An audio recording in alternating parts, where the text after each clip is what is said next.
Vamos falar agora sobre as amebas psicológicas, as amebas mentais, as amebas dos outros e as nossas amebas. Amebas, muitas vezes, é chamado de obsessor, mas normalmente na visão espírita e até mesmo espiritualista, quando falamos de Kama-rupa, de miasmas, de buques, de shedins, essas amebas vêm muito do lado de fora a nós. Mas é muito raro alguém falar o seguinte: quais como que você, como que eu me obsedio? Porque nós mesmos nos obsediamos. Com o quê? O que eu já falei, com a ansiedade, com a pretensão das coisas serem diferentes, com a ideia do mundo ser diferente, com sempre permanecer na mesma situação. E essas amebas, elas dão ordens para nós, dão ordens para nós. Também nos momentos que é necessário uma transformação, ela vai falar: você não consegue, o que vão pensar de você, vão achar que você é louco, vão achar que você perdeu o juízo. E quando a gente quer acabar com a mente, só pôr o bicho para fora, nosso id, é só pensar assim: se você fosse maluca, se você fosse maluco e não tivesse que dar satisfação para ninguém, o que você faria? Que você faria? Esse é o bicho que vai responder.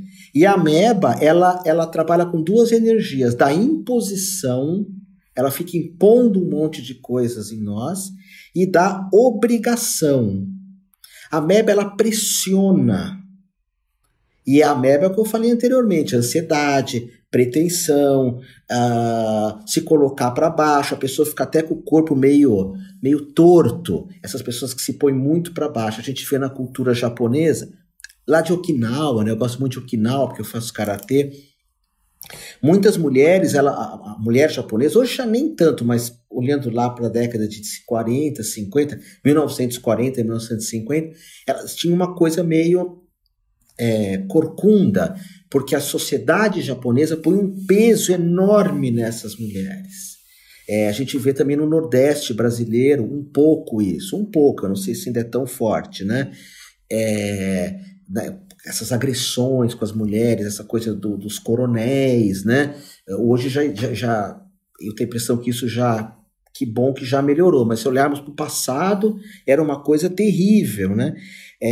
Então, vamos usar uma linguagem bem assim feia para falar sobre isso, que é o seguinte: por vezes nós nos enchemos a paciência. Às vezes fala-se a pessoa enche o saco, né, da outra, coisa feia. O saco deve ser do Papai Noel. Mas, e por vezes até o outro vem cobrar alguma coisa de nós e nós pegamos aquilo como algo terrível. Por exemplo, às vezes o filho vem cobrar muita coisa da mãe. Muita coisa da mãe. Ou a mãe pode falar para o filho e plantar batata e não dar a menor importância, ou ela pode pegar aquilo e se achar a pior mãe do mundo, a culpada de tudo, a que não fez o certo. Lembra, nós ajudamos todo mundo, mas não assumimos ninguém. Tem pessoas que às vezes trazem para mim a ideia de um relacionamento social, um relacionamento familiar, me contam mais ou menos como é e fala, como lidar com isso? Eu falo, uau, como lidar com isso, na minha visão, é você sair de casa e morar sozinho. Mas, como às vezes isso não é possível, eu me lembro do modo de educar dos americanos, né? Que, veja bem, tudo que eu falo aqui não é uma verdade absoluta, serve para um, para outro, cada um tem seu jeito. Mas os americanos, quando a criança tem 10, 11 anos, eu acho que é isso, eles vão estudar em outro estado. Os Estados Unidos é muito grande, então vai bem longe, só volta nas férias, para aprender a se virar sozinho e sair do que dá para mim e faz para mim.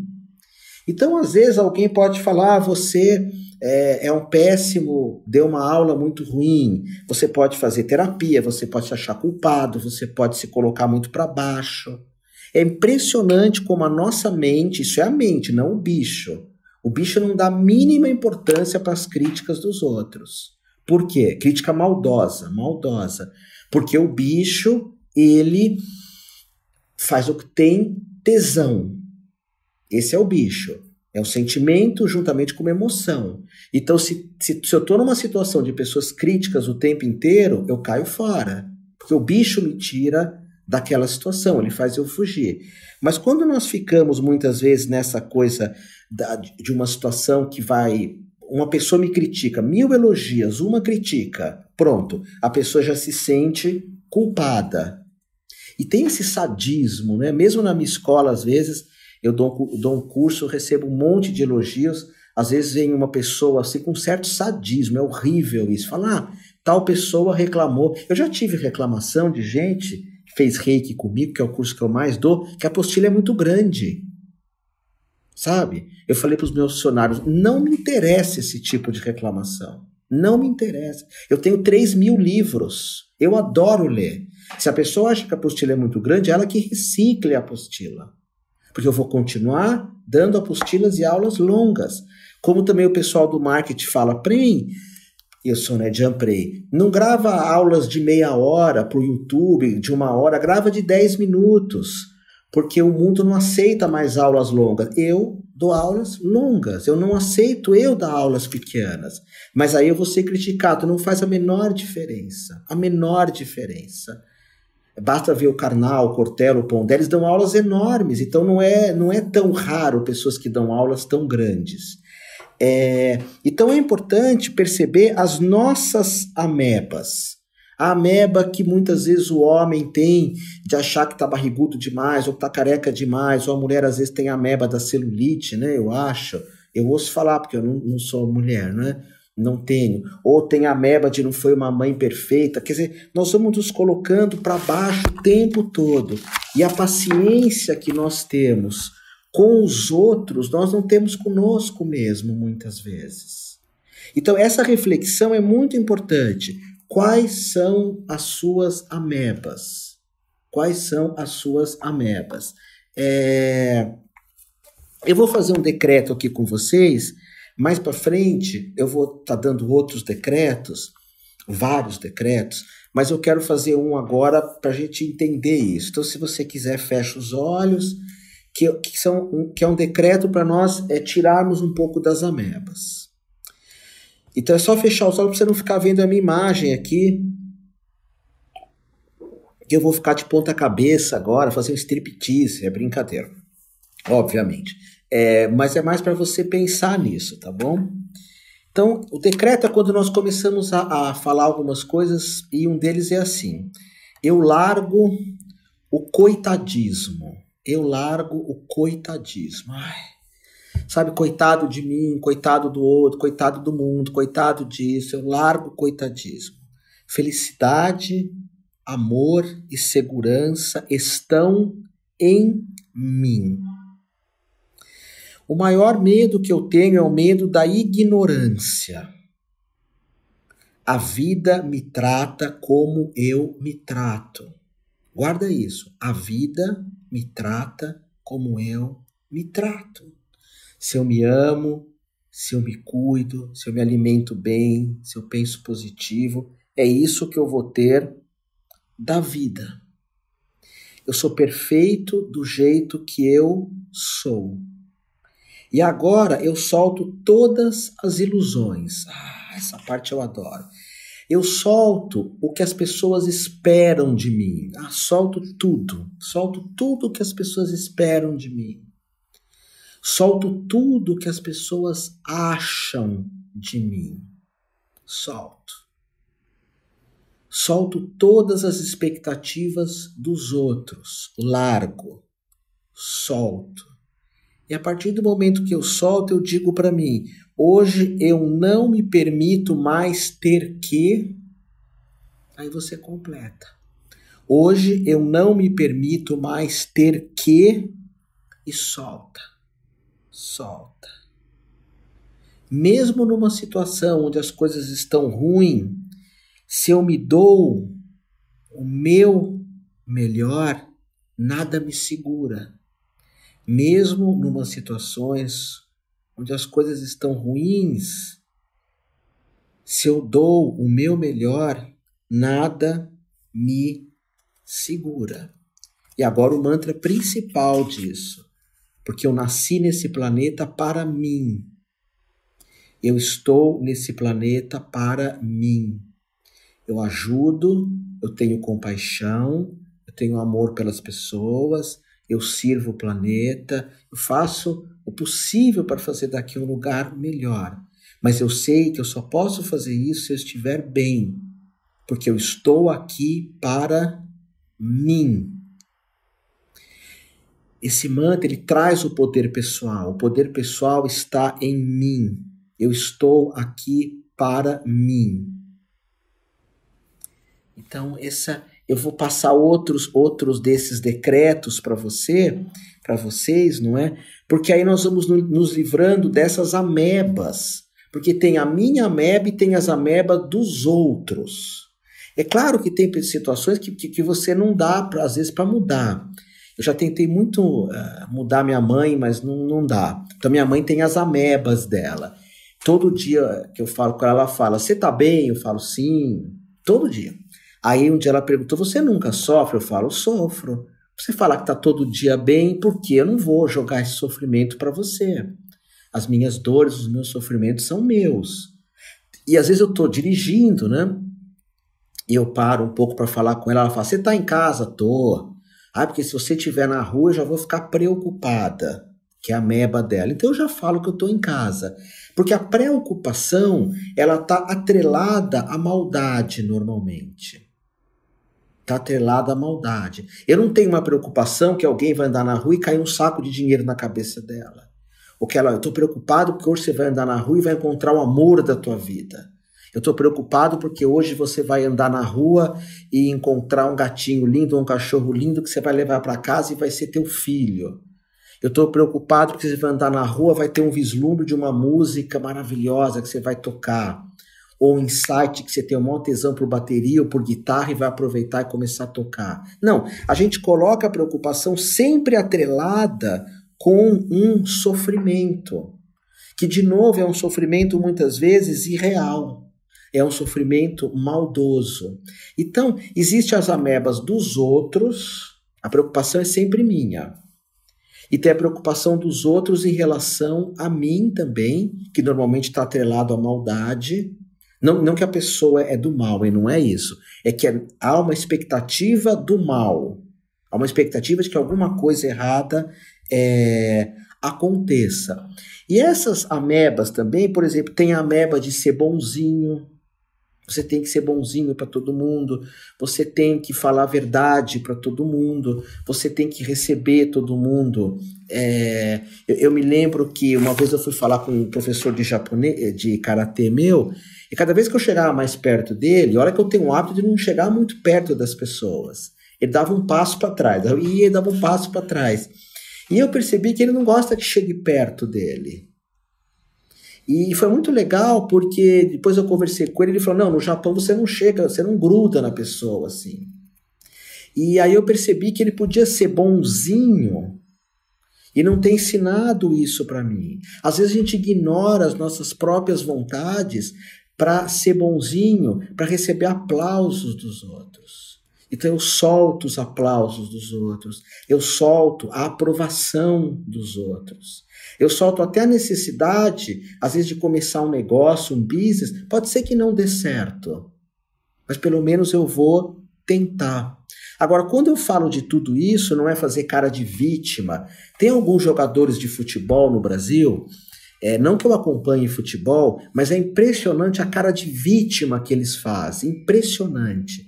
E o futebol, para mim, ele é um jogo de blefe.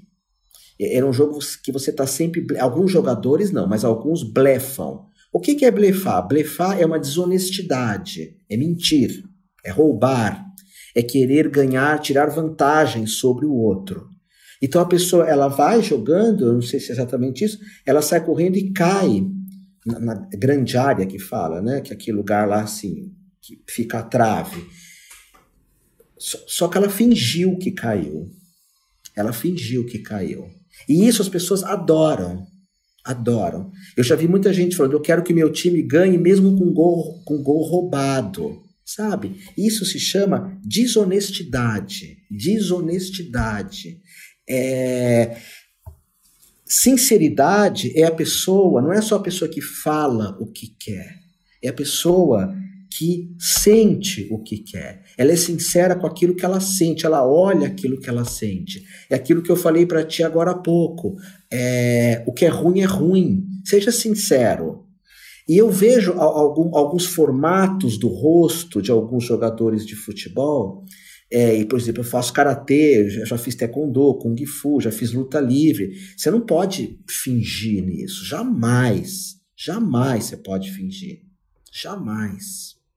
Eu me lembro que quando eu fazia karatê, eu tinha uns 18, menos, uns 17, 16 anos. Eu competia aqui em Santos, num estilo chamado Shorin Ryu, que é um karatê que você não pode acertar a pessoa, você tem que chegar perto e tirar o golpe. Você pode só acertar daqui para baixo, no rosto jamais. E eu lutei com um cara muito grande. E todo combate eu só perdia. Porque naquela época não tinha peso e nem altura. Então eu tinha 72 quilos, eu lutava com gente de 100 quilos. E enormes, eu tenho 1,65 m. E o sujeito chamava Rubens. Ele veio e deu um soco em mim e afastou, mas ele acabou atingindo. Pum. Acabou acertando o soco bem de leve, assim, porque ele errou, né? Pediu desculpas, tudo. A luta continuou e eu fiquei meio que fugindo dele, porque como eu era bem pequenininho, ele era grandão, eu conseguia gingar tudo isso. Acabou a luta, troféu, medalha de ouro para mim, ganhei o campeonato, sabe? Eu desci para não desrespeitar os sanseis, subi lá no pódio, tudo, cheguei no vestiário, falei, Rubens, sabe? Fugi de você a luta inteira, você me acertou sem querer. Tem conversa, não tem... mas nós, às vezes, fazemos essa cara de vítima, o jeito de vítima, e nos tornamos vítima também. Não somos desonestos conosco mesmo, não somos desonestos, porque o ser bonzinho para agradar os outros é uma falsidade, não é? O ser bonzinho para agradar os outros é uma espécie de dever. Nós devemos sim sermos bons, eu falei isso para ti. Devemos nos tornar pessoas cada vez melhores, seres humanos melhores, mas não para ter aplauso dos outros. E não fazer carinha de vítima simplesmente para ganhar alguma coisa. Ou fingir que você está machucado, que é esses jogadores que fingem que foi pênalti. Não, eu acho isso inacreditável. Eu não sei se isso tem em algum outro esporte, depois você me fala. Ou se é só no futebol que tem isso. Não sei se isso tem em outro lugar. Então, o que eu quero falar aqui para vocês, para a gente fechar um pouco isso, vamos pensar, ao final dessa conversa aqui, vamos pensar um pouquinho sobre eu anotei aqui, quais são os nossos valores verdadeiros, até a nossa próxima aula. Quais são os meus valores verdadeiros? O meu valor principal da vida é liberdade. Para mim, liberdade é mais importante que o amor. Para mim. Porque eu só acredito em liberdade, só acredito em amor se houver liberdade. Eu tenho um mantra que eu uso que é assim: porque eu te amo, eu não preciso de ti. Eu te amo, então eu não preciso de ti. Porque tu me amas, tu não precisas de mim. No amor, jamais nos deixamos completar. No amor, jamais nos deixamos completar. Jamais. Somos, sim, deliciosamente desnecessários um para o outro. Eu acredito, essa poesia é do Roberto Freire, não é minha. Eu acredito muito nisso. Essa é a minha verdade, a liberdade. Então eu luto por essa liberdade. E como eu digo sempre, não sou eu que digo, agora não lembro quem que fala isso, é um anarquista russo. O fato de eu ser livre hoje não significa que eu vá ser livre amanhã. Sempre alguém vai querer acabar com a minha liberdade. O fato de eu ser livre hoje não significa que eu vá ser livre amanhã. Liberdade é uma luta diária. Então, essa é a minha verdade. Se para você o teu maior valor é o amor, nós podemos ser irmãos pensando diferente. Olha que bonito. Para outros, o maior valor, a maior verdade é a fé. A minha mãe era né, muito honesta, muito honesta.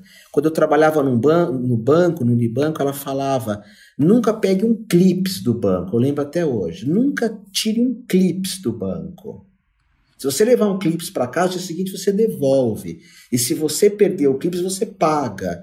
Porque para minha mãe, a honestidade sempre foi o valor principal.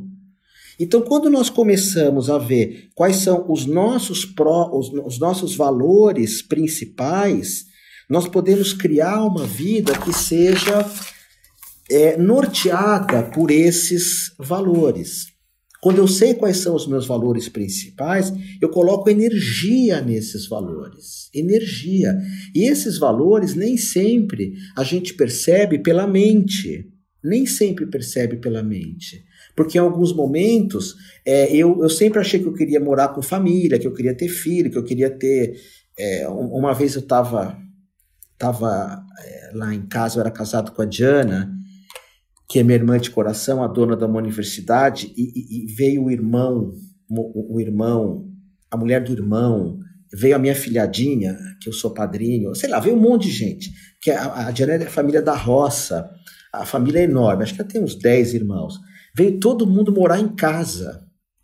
Na teoria, minha mente achava isso muito lindo, todo aquele monte de gente em casa.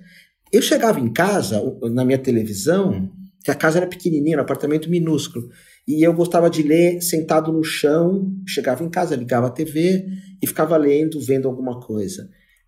E eles ficavam bem ali. Então eu chegava em casa, aquilo começou a me incomodar de tal forma, então eu senti que o meu valor é a liberdade.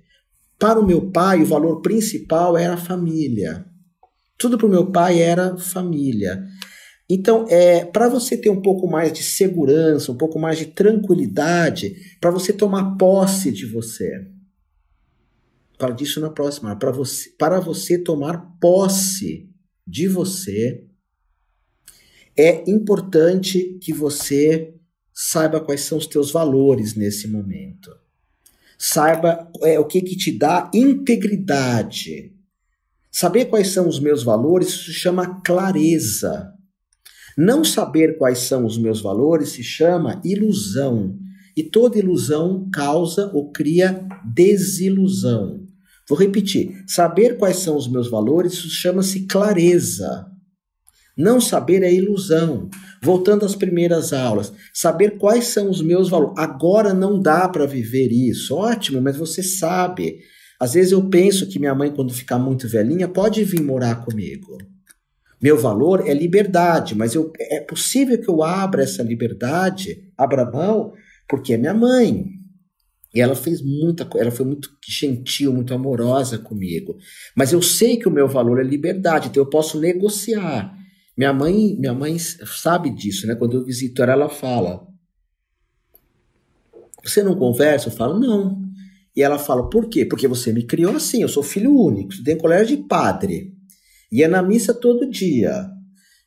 Ela falava que adoraria que eu virasse um padre, um monge. Pois é, virei. Ela fazia eu ler o tempo inteiro, que minha mãe é uma leitora voraz. Então ela fala, por que você ficou assim, você não lê, você fica o tempo inteiro lendo, você não conversa? Porque eu nasci de ti. E melancia não nasce em pé de abacaxi.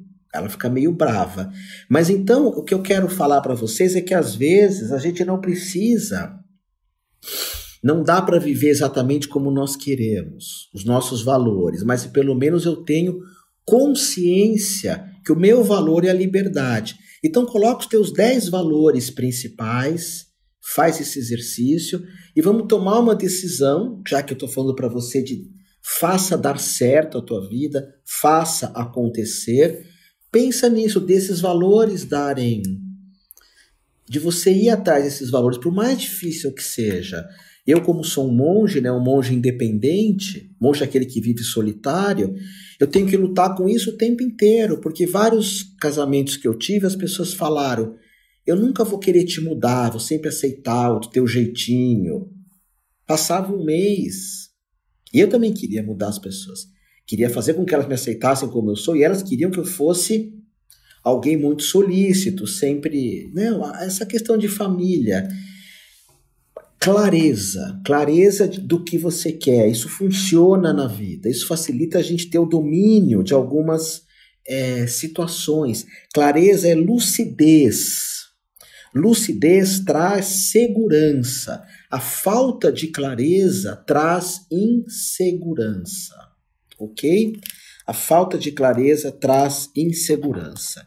Então, faz essas reflexões, a gente se encontra na próxima lição, aonde eu vou estar começando a falar de apego. Apego e nós mimarmos a nós mesmos e mimarmos os outros também. Vai ser matéria da próxima aula.